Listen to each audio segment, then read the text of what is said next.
Mario अपने बेटे के पैदा होने के बाद परिवार समेत गांव से शहर में आकर बस गया था। शहर में रहने के खर्चे बहुत थे, तो मारियो सुबह से लेकर देर रात तक अलग अलग जगह साफ सफाई का काम करता था। कुछ ही दिनों में उसकी एक स्विमिंग कोचिंग इंस्टीट्यूट में नई नई नौकरी लग गई थी।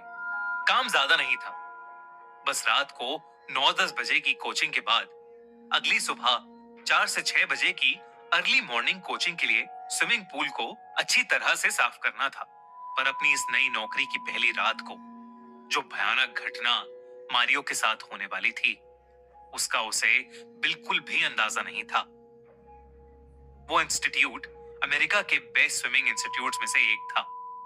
उस इंस्टीट्यूट में कई सारे स्विमिंग पूल्स थे, जिसमें से एक पूल नंबर 7 की ड्यूटी मारियो की थी। अपनी नौकरी के पहले दिन मारियो अपने टाइम से भी पहले पहुंच गया और कोचिंग खत्म होने का वेट करने लगा। पूल नंबर 7 में जहां सब लोग स्विमिंग कर रहे थे, वहीं मारियो को अंधेरे में एक लड़की दिखी जो बस उस पूल के एक कोने में खड़ी पानी को घूरे जा रही थी। मारियो उसे ध्यान से देख ही रहा था कि अचानक पूल का मैनेजर वहां आ गया। जब मारियो ने पलटकर उस लड़की की ओर देखा तो वहां कोई नहीं था, बल्कि वो लड़की उस पूरे पूल एरिया में कहीं नहीं दिख रही थी। मारियो को उस लड़की का अचानक 2 सेकंड में वहां से गायब हो जाना बेहद अजीब लगा। वो कुछ और सोच पाता कि उससे पहले ही मैनेजर ने मारियो को काम समझाना शुरू कर दिया। कुछ देर में कोचिंग खत्म हो गई और मारियो ने पूल की सफाई करना शुरू कर दिया। रात के करीब 12 बज रहे थे और उसके अलावा उस पूल एरिया में कोई भी नहीं था। मारियो जब सफाई करते करते थक कर पूल के दूसरे कोने तक पहुंचा तो उसे दरवाजे के पास एक परछाई दिखी। उस वक्त वहां किसी और का भी होना थोड़ा अजीब था। उसने जोर से आवाज देकर पूछा कि वहां कौन है, पर उसे कोई जवाब नहीं मिला। मारियो फिर से और जोर से आवाज लगाने लगा, कौन है, कौन है वहां? जब उसे कोई जवाब नहीं आया तो वो अपना काम छोड़कर दरवाजे के पास जाने लगा। जैसे ही वो नजदीक पहुंचा, वही लड़की जिसे उसने कुछ देर पहले पूल के पास खड़े देखा था, उस दरवाजे के पीछे से निकलकर बाहर की ओर भागी। मारियो भी उसके पीछे पीछे दौड़ा, लेकिन वो लड़की न जाने कहां गायब हो गई। बाहर बैठा गार्ड अपनी नींद पूरी कर रहा था। मारियो उसके पास गया और उसे नींद से जगाकर उस लड़की के बारे में बताने लगा। गार्ड भी हड़बड़ी में उठा और वो दोनों उस लड़की को पूरे इंस्टीट्यूट में ढूंढने लगे, पर वो कहीं नहीं मिली। ढूंढते ढूंढते रात के 1 बज गए थे और सुबह की कोचिंग वाले स्विमर्स बस 2 ही घंटे में आना शुरू कर देते। इसलिए मारियो फटाफट अपने काम पर वापस लग गया। काम करते करते उसको अचानक पानी में किसी चीज के हिलने की आवाज आई।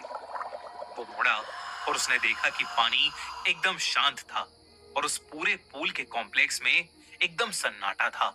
वो उस आवाज को किसी कीड़े की हरकत समझकर अपना काम करने लगा।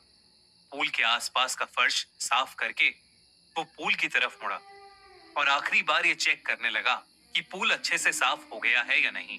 लेकिन जैसे ही वो पूल के पास पहुंचा और उसने पूल के अंदर देखा तो उसे पूल के नीले पानी के अंदर एक लड़की का शरीर दिखा, जो पूरी तरह से सफेद पड़ा था और उस लड़की के बाल धीरे धीरे पानी के ऊपर आ रहे थे। वो उसी लड़की का शरीर था जिसे मारियो ने कुछ देर पहले देखा था। मारियो बहुत ज्यादा डर गया। उस लड़की की लाश ऊपर आ रही थी। मारियो घबराते हुए उस लाश को निकालने के लिए पूल के करीब गया तो उस लड़की की लाश ने अचानक अपनी आंखें खोली। उस लड़की का चेहरा सफेद पड़ा था और आंखें एकदम लाल थीं।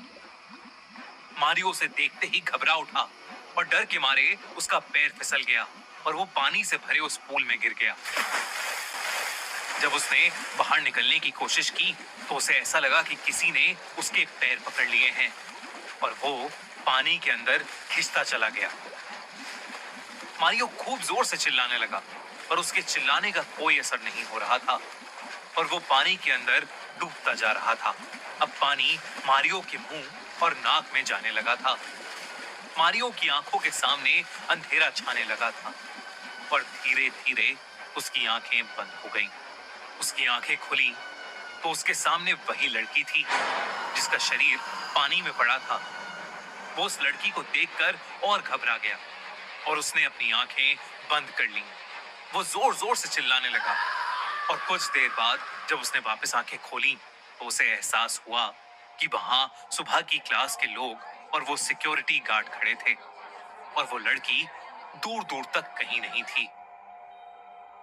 जब उसने उन सबको देखा तो वो थोड़ा शांत हुआ, लेकिन वो इतना घबराया हुआ था कि उसकी आंखों से आंसू आने लगे। जब उसने अपने साथ हुआ पूरा किस्सा बयान किया तो उसे एक लड़का एक किनारे में ले गया और उसने मारियो को कुछ ऐसी बात बताई जिसे सुनकर मारियो की रूह कांप उठी। उसे पता चला कि करीब साल भर पहले एक 19 साल की लड़की एल्बर्टा इसी स्विमिंग पूल में डूबकर मर गई थी। एल्बर्टा उस इंस्टीट्यूट की बेस्ट स्विमर थी और वो रोज पूल नंबर 7 में रात में प्रैक्टिस करने आती थी। उस इंस्टीट्यूट की एक स्टूडेंट ने जलन में आकर एक रात एल्बर्टा के साथ शरारत करने के बहाने उसे डुबा दिया और वहां से चली गई।